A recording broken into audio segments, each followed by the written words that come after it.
Welcome, YouTube friends and family, to today's fun adventures of the Wellness Homesteader.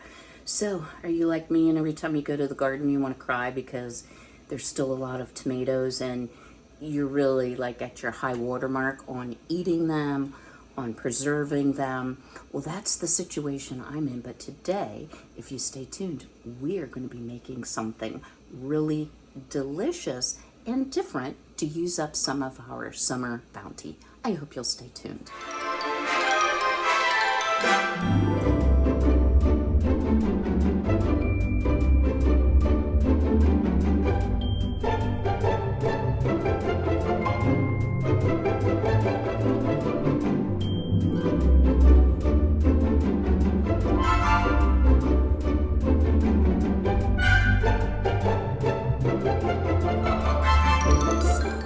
Here's a little clue. We're going to be making something from my cookbook called The Harvest Baker. If it's still available, I will link it in the description box below. I did get this off Amazon, but they had it at the local farmer's market as well, but I got it a little cheaper.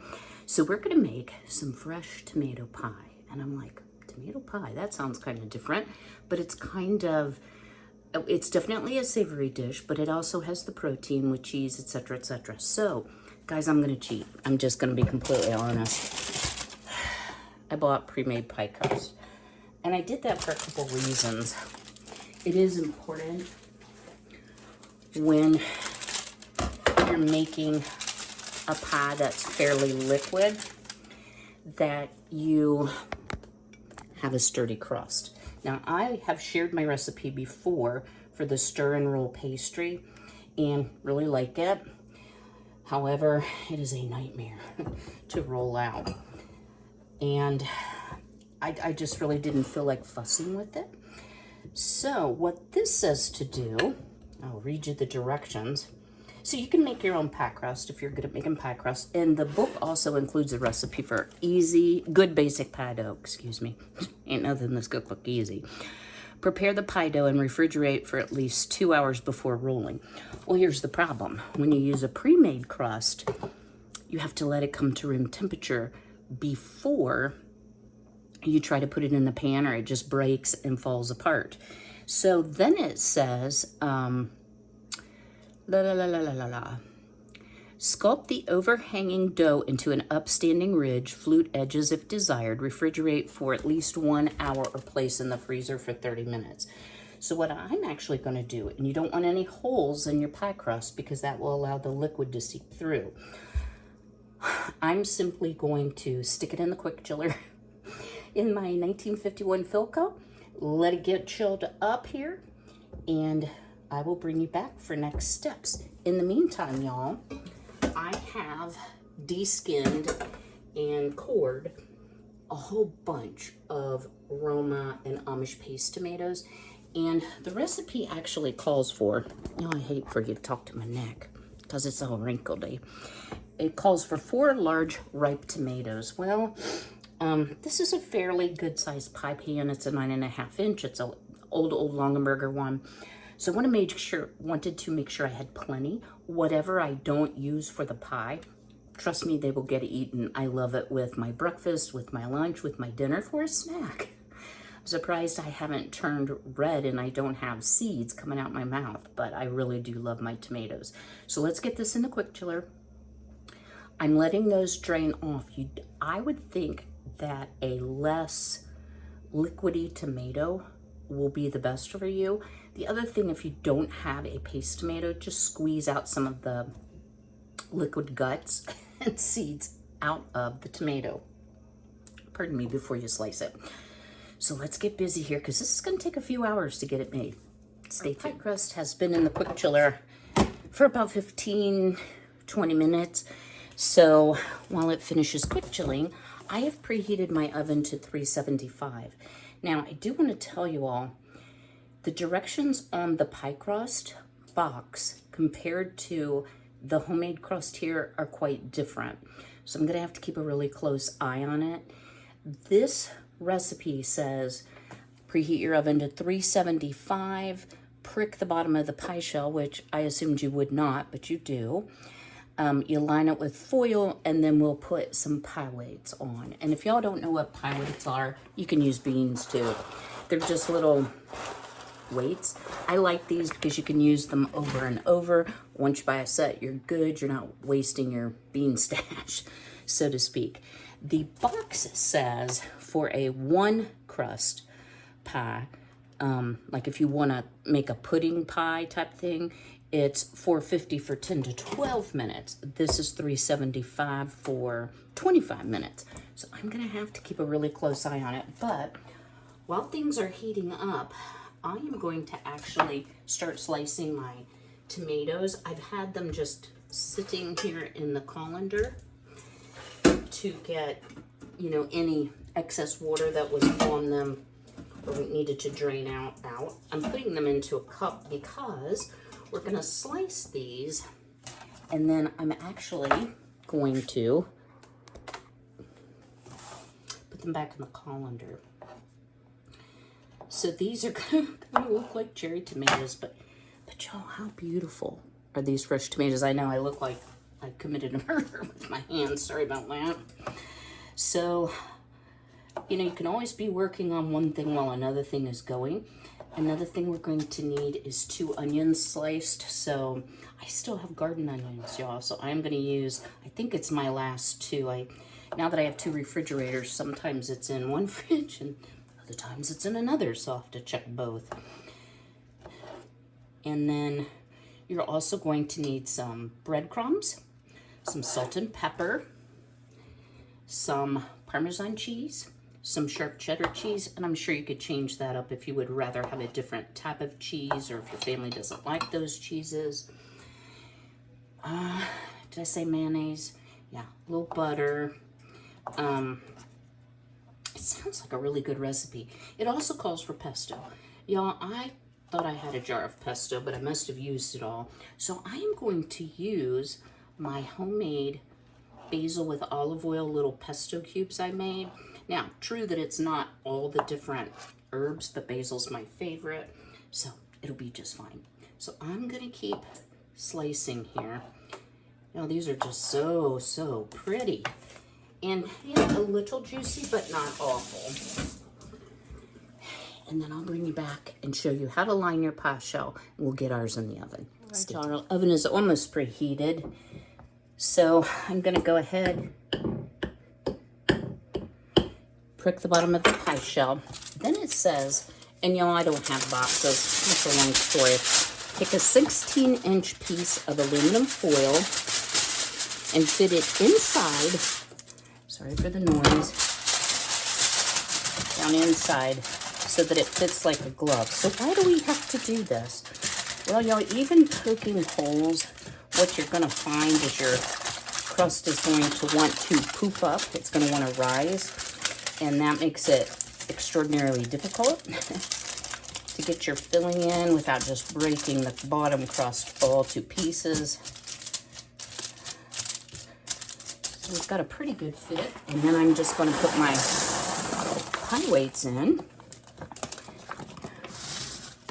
And like I said, you can use these over and over and over again. And the pie weights will help keep it from rising up. You want to make sure that it's pressed up good against the edges. I think the reason they said to chill, after looking at the basic pie crust recipe, is it had a lot of butter in it. And this probably has things, enriched flour, lard and hydrogenated lard, cornstarch, wheat starch, salt, blah, blah, blah. So this is lard instead of butter, but it still should help make a flaky crust by putting the crust in cold. So as you can hear, my oven's humming away. It does make a weird noise.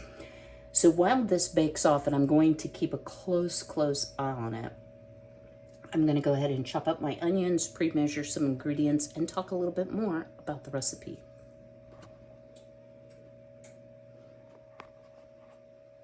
All right, y'all, well, I ended up only cooking the crust for about 15-ish minutes because it was starting to brown. So I think if you're using their recipe, follow those directions, but this was getting way too brown. So next step, carefully remove foil and beans or weights. So we'll set this aside. And it does tell you to re-poke your holes. Excuse my reach. If they've closed up, which mine have. And I'm gonna lift this up and show it to you because it's very apparent that while some of it got done, like the upper edges, the crust, I'm gonna show you how to fix that. This is still quite raw on the bottom. Can you see the difference? So this is a crust protector, and don't burn yourself, but it's so nice because it just covers it up. I have fiddled with foil for years, and finally I'm like, I like to make pie good, and I am going to get myself a crust protector. So now you want to put it back in for another 6 to 8 minutes. So let's put it back in there. Woo, that's hot. So I'll set the timer for 6. I'll bring you back and we'll get on to making the pie. The crust has to cool completely. So y'all, this is not a dish that I'm gonna make when I'm having a bunch of company over and I'm really pressed for time. But I love treating myself to homegrown things, even though the crust wasn't so much homegrown. But the tomatoes, the herbs, the onions, all of that. So I hope you'll stay tuned. This is going to be a good recipe. All right, y'all, I did cook for another 8 minutes. Oops, my little crust protector, yowza, which is hot. Let me just lift up the whole tray. So as you see, it's a lot more done on the inside. It no longer looks like raw dough. So the next steps, y'all, are to put it on a cooling rack, and then once it's cool, you can take cream cheese or sour cream to fill up your holes that you poked. So poke the holes, then cover them up.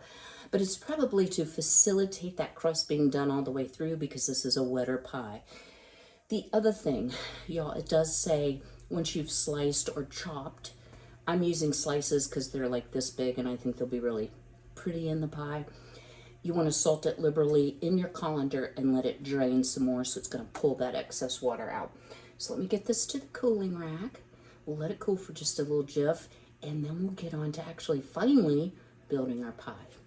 So reading ahead in the recipe while our pie crust is cooling, it says that you want to caramelize your onions, which I'm actually really glad because that is going to add a delicious sweetness to our pie and really bring out that onion flavor. These are Walla Walla onions. You could use Vidalia if you had them.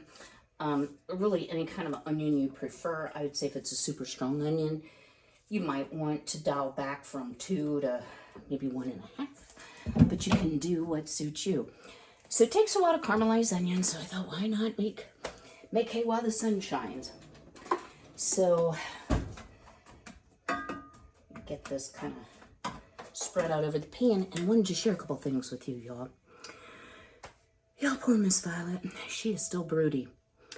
I've always said she's kind of my special needs chicken, and I don't mean any disrespect by that because she's very different than any chicken I've ever had. Not that I've had a ton, but I've had enough that she's just different. So this morning, she's still in there, and I think it's been 4.5 weeks. Yeah, and it's usually about 3. So I opened where I collect the eggs from and just picked her up, but I didn't close it. Walked around, opened the door and put her into the room with the other girls. Nancy Ray promptly pecked her. She's like, where you been? I don't think I know you.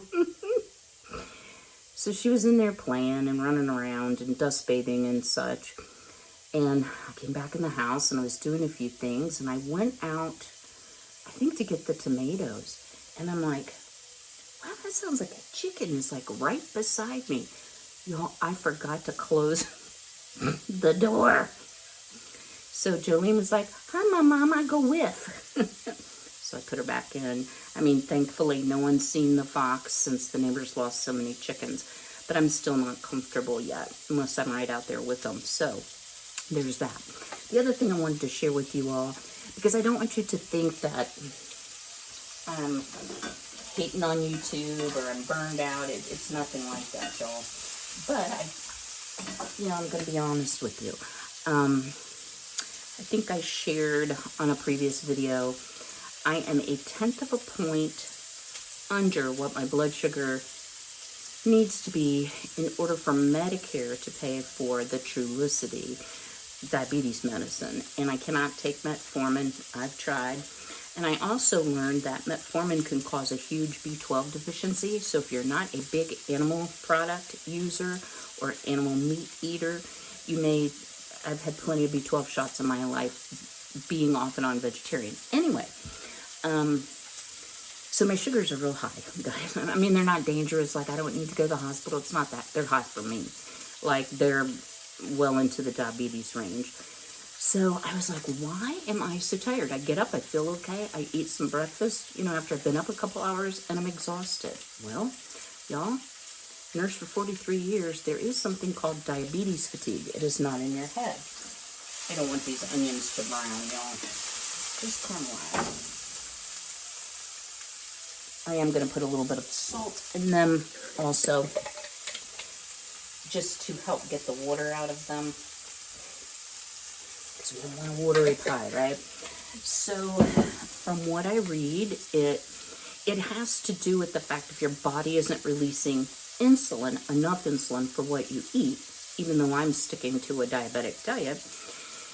If you don't have enough insulin, you don't have enough insulin. So your body converts it into other substances, and one of those substances causes fatigue. Medicare. So y'all, I'm here to just say to you all, give yourself grace. I almost panic when I don't have a video, but between my back, my hiccups, excuse me, but the diabetes has really kind of thrown me for a loop. Now, lest y'all think I'm just preaching and not following my own, pulpit sermon, I do have a doctor's appointment. What you have to understand about the issue with getting in is, unless you've cut off a finger, you're hemorrhaging, or you think you've had a heart attack, they ain't moving your appointment. And so I actually went on, and they ask you 5,000 questions, AI, and they're like, you don't qualify. I'm like, wait, what? So I have to say, I think I have COVID or something. I would never do that, y'all. I'd probably get it if I did that. So I'm going to try to wait it out. It's just a little over a month now. But I will share with you, I have had a terrible problem with fatigue and just wanting to lay around way too much. And that's not good, y'all. So I'm trying. If I learn any great secrets, y'all always follow your own healthcare professional's guidance. But if I learn anything I think would be helpful, I'm going to share it. All right, guys, let's get these onions caramelized while our pie crust cools. Y'all finally ready to make some pie? Because I am. So I did shut my oven off because I knew this was going to take some time. But I just left the door shut. And it's actually pretty cool today. It is 72, which is like a cool wave the way it's been recently. So our crust is cooled. And what I did here was I just took some sour cream, covered up my holes, and now let's get on with the rest of the recipe. So, hang on. Okay, so the first thing we're going to do is we're going to put some breadcrumbs in the bottom, and it calls for 1.5 tablespoons. I'm sure, and I'm using panko because that's what I have. I'm sure that's to kind of help with any of the wetness that you might be getting from all the tomatoes. Our onions should be pretty good. They caramelize beautifully. Now it does say with the tomatoes to squeeze them a little bit. Mine have been sitting in the colander, and once I added the salt, I can honestly say I got a lot more out. A lot more liquid out. So on top of the breadcrumbs, you want to put an even layer of tomatoes. This is going to be a big pie, y'all. Might have to invite some folks over. How much pie can one girl eat, right? And I'm just kind of shaking out any excess tomato liquid. But the Romas and the Amish paste by nature are a lot less watery. But they still have water in them. You want to make sure you distribute it nice and evenly so that everybody gets tomato in their tomato pie. I think I had, I don't know, 10 maybe Romas, and some of them I couldn't use the whole tomato. The core end was a little tough, so I think we're good here. Y'all sit still now. Don't be wiggling around. So I just have enough for a little snack. And even with letting them drain, I got more out of the colander. Okay, then wipe off your cookbook. Then we're going to scatter our caramelized onions over the tomatoes. And these are cool now, so it took about, I would say 20 minutes maybe. But they're warm, but they're not hot. You just want to try to make sure that each slice of pie has each one of the flavors. I certainly don't think this was too much onion. I was a little concerned about that, but when you caramelize them, they greatly cook down, so we're good there. And actually, it called to cook them in butter. Called for 2 tablespoons of butter. I did not use that much oil in mine. I just used some organic olive oil from Azure. Okay. Let me just rinse my hand here. And that's just my oven letting me know it's ready. So, while y'all were waiting on me, while I was waiting on the pie crust, you want to mix together 3/4 cup of mayonnaise, some black pepper, 1/2 cup of Parmesan, and I didn't use the shaky cheese. I used real Parmesan. I was a little shy on it. I probably had more like a generous 1/4 cup, and 1.5 cups of sharp cheddar. So I upped my sharp cheddar a little bit. And what it says to do is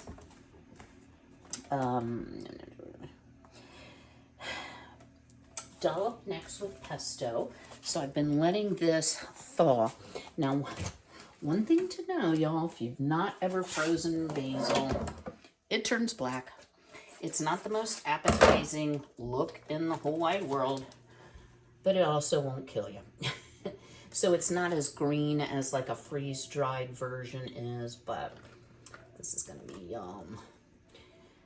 So you can see we're kind of building layers of flavor here. And I do love, tomatoes and basil, think of a margarita pizza, yum. I think it calls for like 3 tablespoons, 2 to 3 tablespoons of pesto. So that's probably at least 2. And next, rinse your hand off again. There's a lot of messiness in this. It says to distribute the cheese mixture in clumps over the pie. So I'm just going to kind of do this deal. It's very thick, but it will, once it heats up, start to melt into the pie and create a lot of cheesy goodness. I can even see, with using the basil pesto, I can see doing a mozzarella. That's not, I didn't want it to taste like a pizza pie, so that's why I did not do that. I want it to taste like a tomato pie. You just want to keep doing it till you've got them all covered evenly. So everybody gets a cheesy bite too.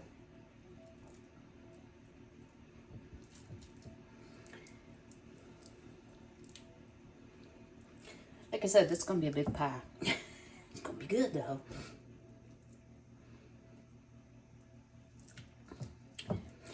suppose, you know, if you baked off your pie crust the day before, pre-mixed your fillings, and, you know, even prepped and refrigerated your vegetables, you could do this on a day where you were having a lot of company. I just try not to do really, really complicated things so that I don't have disaster with a group of people to feed. All right, wash your hands again. I'm getting tired of hearing me say that.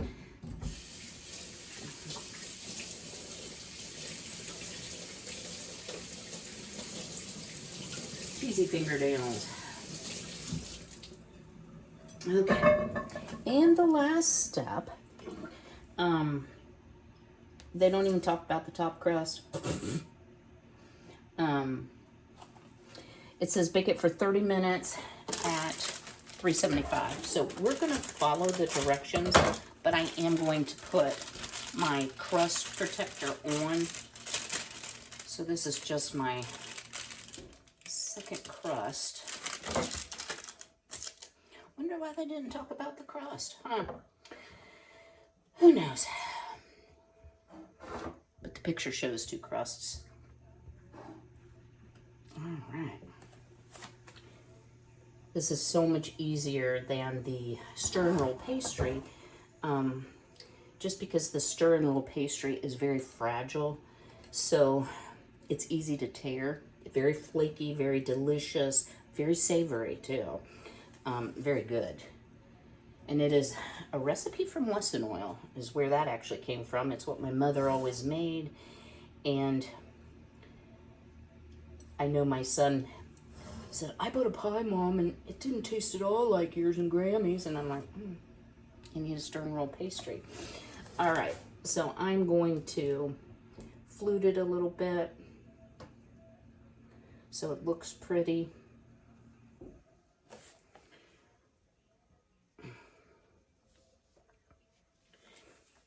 And then we're going to go into the oven. This is not my top skill. And I'm trying to like lock it over our pre-baked crust so it does not get overdone. But we're going to put our crust protector on. All right. I don't see a word about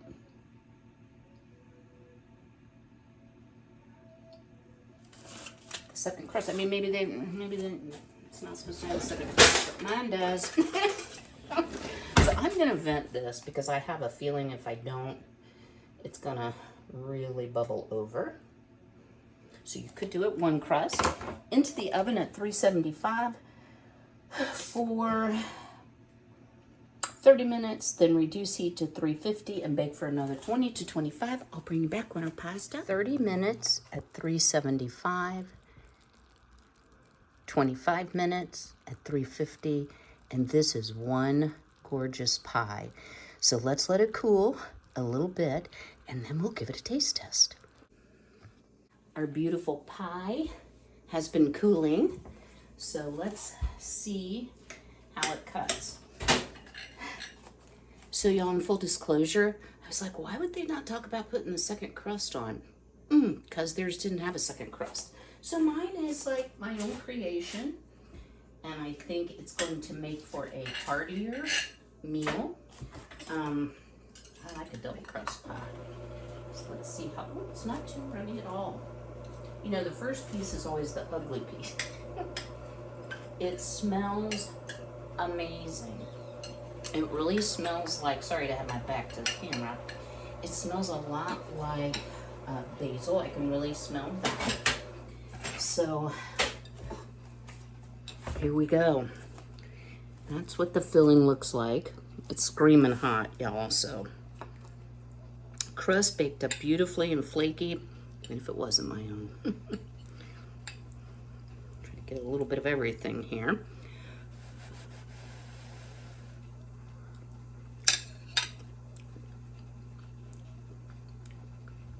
Yo, this is good. So delicious. The herbs really add to it. So if you don't have any pesto, I would put some herbs in the cheese. It just tastes very fresh.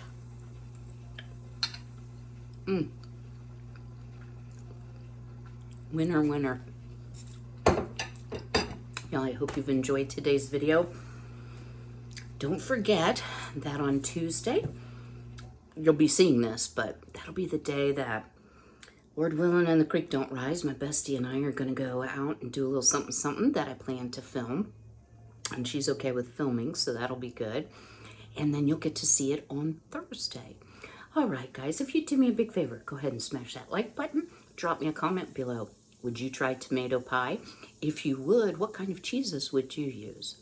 I will see you again very soon, but until then, be healthy, be well, be blessed, and take care.